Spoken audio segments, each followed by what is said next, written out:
Okay. Well, what's not experiential education? So you say, well, that looks just like going to school, a lot of it. What it shouldn't be a lot, well, just what I'm doing tonight. Lots of PowerPoints for you. That should not be your classroom experience. Doesn't mean we don't use it. Visual aids are an important and effective means of delivering information. But they shouldn't be the only way that we deliver information, and they should be used judiciously where visual aids are important to understand an issue better. But it shouldn't be your life of flipping through them. Being read to. How many of you have ever been in a classroom where the instructor stood in front of the class, opened the textbook, and read to you and flipped pages on it? Anybody? I see at least a couple of you. Okay. I'll have to admit, I went through my entire undergraduate and graduate never having had that happen. Since I've been a faculty member and a dean, where I've visited other faculty's classes at a variety of universities, I'm not saying it's this one, I, for the first time, saw it and I was amazed. I said, that guy's up there just flipping the pages. That can happen. We don't do that. And that wouldn't be experiential learning for you. Being lectured to sleep. We have 3.5-hour classes at a minimum. So a 3.5-hour lecture, first of all, it's not easy to deliver. You get a little tired talking after a while.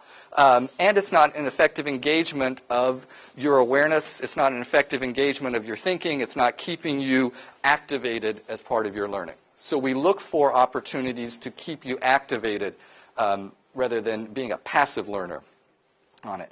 Multiple choice, true and false quizzes. We are graduate school, so your life should not be dominated by multiple choice and true and false. But we do mimic professional situations, like the CPA exam. So in some cases, we think it is important to present information in that way to get you prepared for situations that you'll encounter in the future.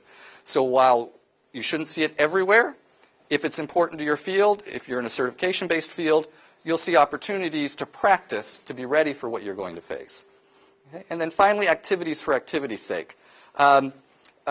Experiential learning and action-based learning can actually be a lot of fun. There's a lot of games you can do, and one way you can mistreat it is to do it just for the sake of having fun and doing it. We hope to not do that with your education, and the way we protect against that is to use a very systematic model of learning that forces thinking, it forces conceptualization, and it forces future application. There's something called a Kolb learning cycle that, although your instructor may or may not discuss this with you explicitly, this is their underlying thinking that goes into building experiences for you.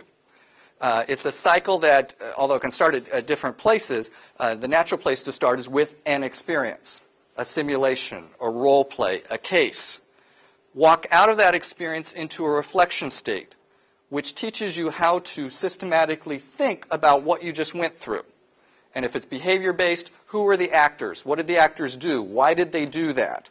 What were the outcomes of what they did?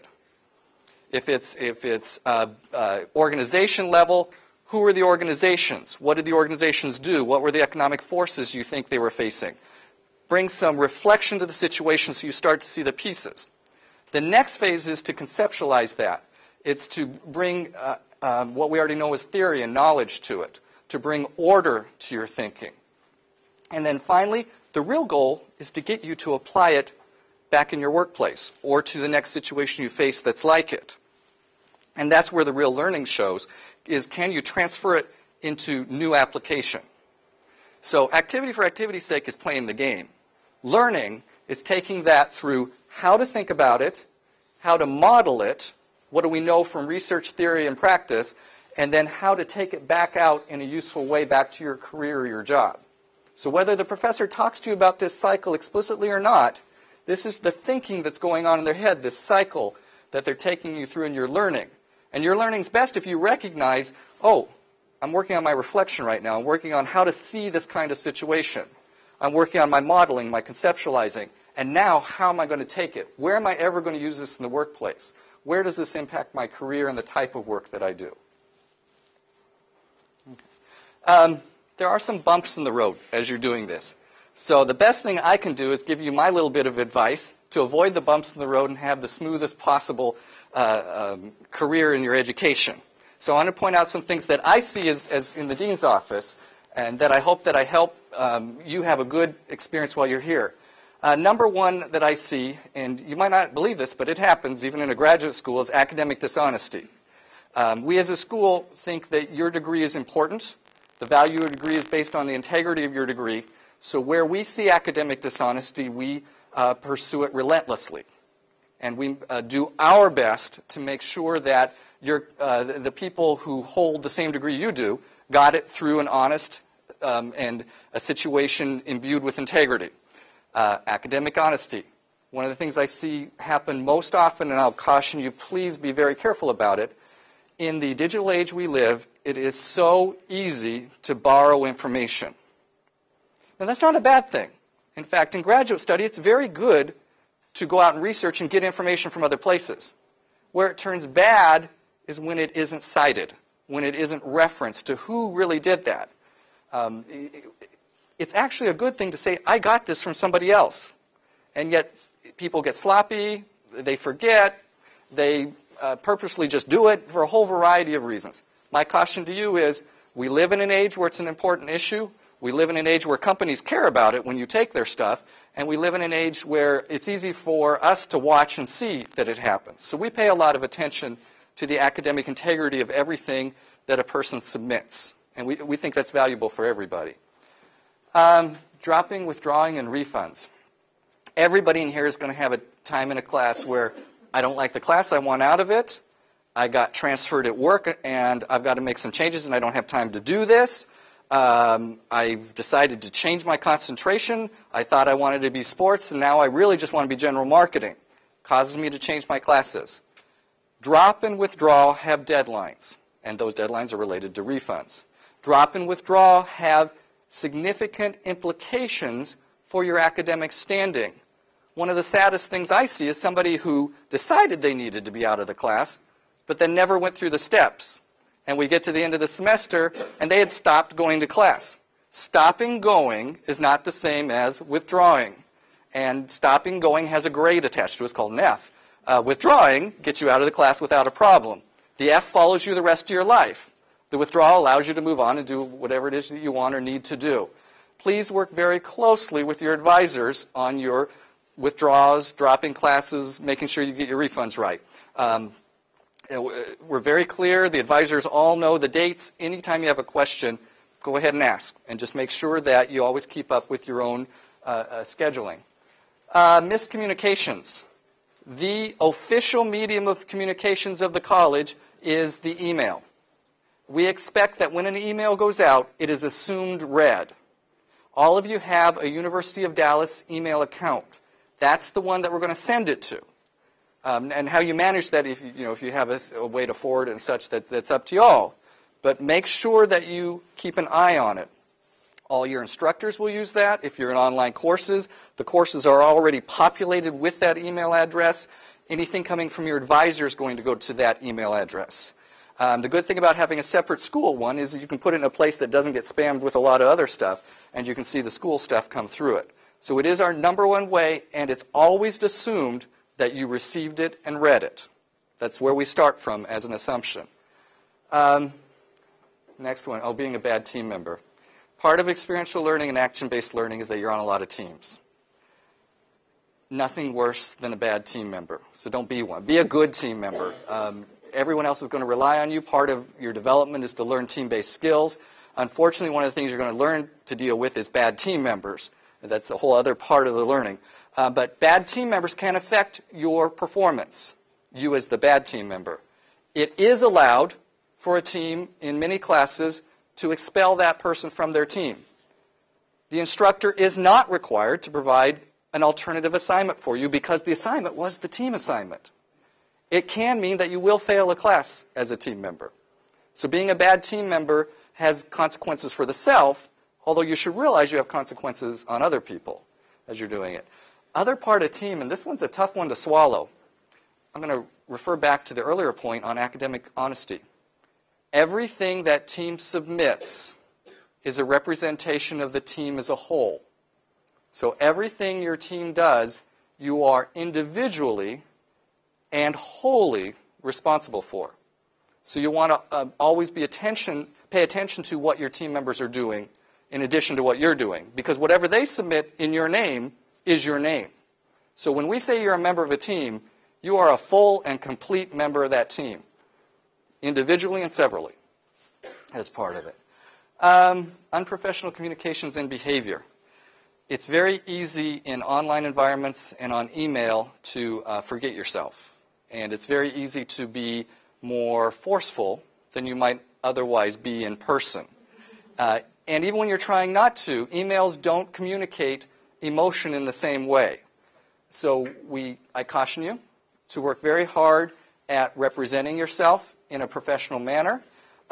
If you are angry with your team members, I would wait a while before sending that email on it, remembering that it becomes a permanent record of your representation.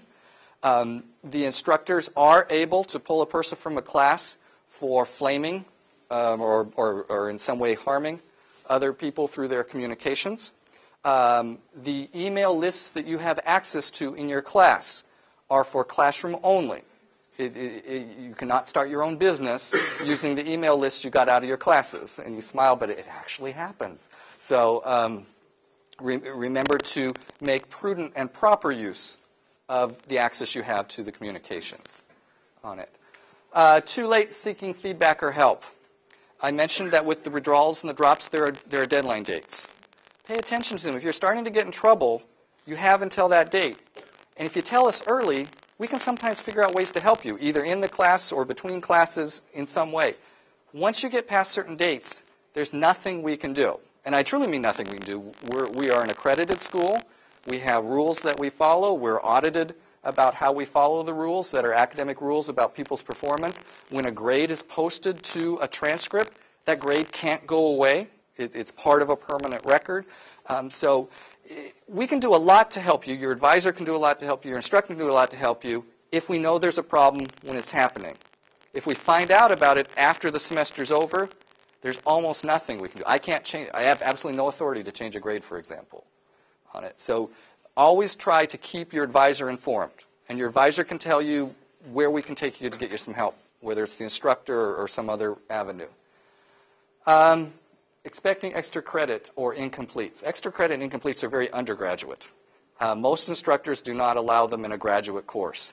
We don't do extra credit in practically any course, and in fact, the instructors have been instructed that should they provide extra credit opportunities, they are provided to the class as a whole. No instructor has the authority to provide an individual student an extra credit opportunity that not every other student has available to them. So it's not something I would expect very often. Most instructors are not going to change their entire class because one person went in and asked for an extra credit assignment. In general, it's the syllabus that provides the information. And that's fair and important to working adults. You get the syllabus up front, you know what that class is about. You don't want it changing week by week as you're moving through it. Incompletes. Incompletes are rarely offered. We follow the syllabus and the due dates for it. Incompletes are offered and approved only in those cases where there was an unexpected and usually unforeseeable event that we couldn't have expected or you could not have planned for that happens at the end of the semester where there is a final project or something due where, yes, an extension of time would allow you to complete that and overcome whatever the unforeseeable event was on it. Not knowing your own degree program. Your degree program is your degree program. As adults, you own it, and you should know every detail of it. Your advisor is there to help you and advise you, provide you a copy of the degree plan, answer any questions you have about the degree plan. But in the end, as an adult learner, you are ultimately responsible for knowing and following your degree program. So make sure that you feel comfortable with it and are able to follow through with it. Oh, and then finally my favorite, acting like a customer. I hate this, and some of your faculty are going to do this, even though I've told them not to. Students are not customers. Let me give you an example. At Walmart, you're a customer. But when was the last time you were graded for how well you pushed the cart down the aisle? It doesn't happen. Students are students. Students have different rights and responsibilities than a customer has. The integrity of a degree offered to a customer, which means you're buying it, is certainly less than the integrity of a degree offered to a student who earns their particular degree. So my approach as your dean will always be that you're a student. You have certain enhanced rights as a student. You have certain enhanced protections as a student. But with rights comes responsibilities. You have certain enhanced responsibilities as a student. You have certain expectations as a student. You're going to be regarded differently as a student. If anything, I think we're a not-for-profit organization. I think of it more as a client, that if I'm an attorney or a doctor, I can advise you to do things, but there are things you have to do on your side of it to make something happen. That's really closer than a customer in my mind as an analogy for it. So if you do get unhappy about something and you want to talk to me about it in the student relationship, because I never respond well to, I'm a customer and I should have gotten this A. I'll say, no, I'm sorry, I don't sell A's. And we're not customers around here, we're students. And so we have rights and responsibilities that go with it.